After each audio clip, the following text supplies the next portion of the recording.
Imagine an airplane flying at 21 kilometers in the sky and still getting shot down.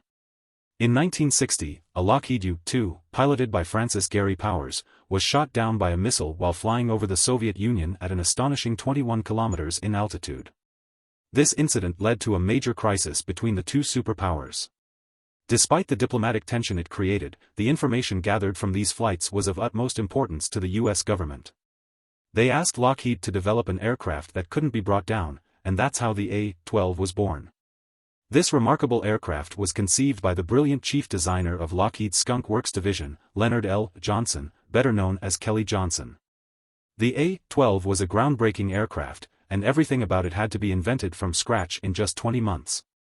It needed to fly above Mach 3 for extended periods, which meant dealing with temperatures exceeding 500 degrees Celsius in some areas.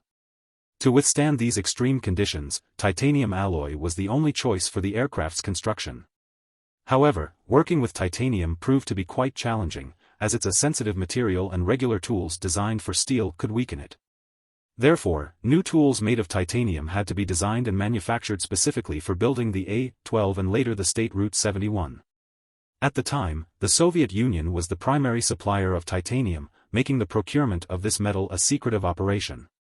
The CIA set up a network of front companies in various countries to purchase titanium from the Soviets without arousing suspicion. The aircraft's incredible speed and altitude posed unique challenges. While the heat generated at the leading edges was intense, the ambient temperature at its operational altitude was as low as -51 degrees Celsius. Kelly Johnson's team had to find innovative solutions to dissipate the heat efficiently. They painted the entire aircraft black, earning it the nickname Blackbird. The first A-12 took its maiden flight in April 1962.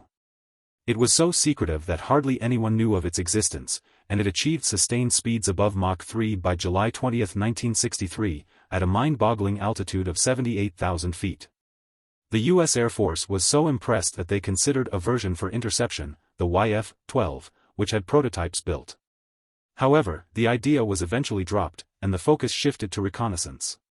This led to the development of the SR-71, a larger aircraft with a second seat for a reconnaissance systems officer and more fuel capacity.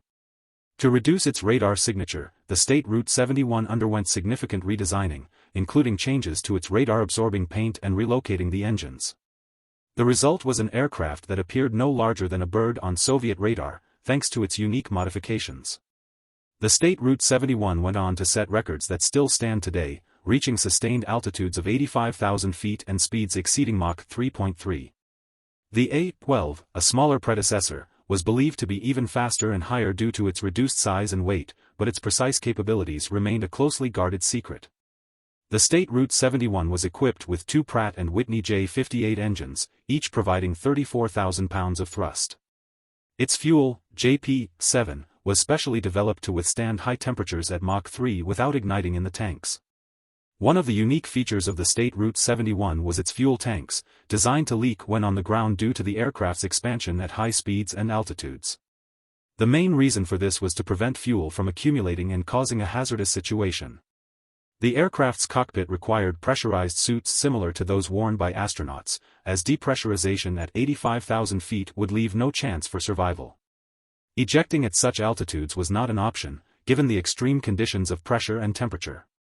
The SR-71's incredible speed was primarily for protection against missiles, aligning with the original goal of creating an aircraft that couldn't be shot down. When a missile was launched at it, the pilot would accelerate just a bit more, and the missile would run out of fuel before reaching its target. Despite the challenges and risks, the SR-71 was a testament to human engineering and innovation. It served the United States for decades, with the last operational flights occurring in the late 90s.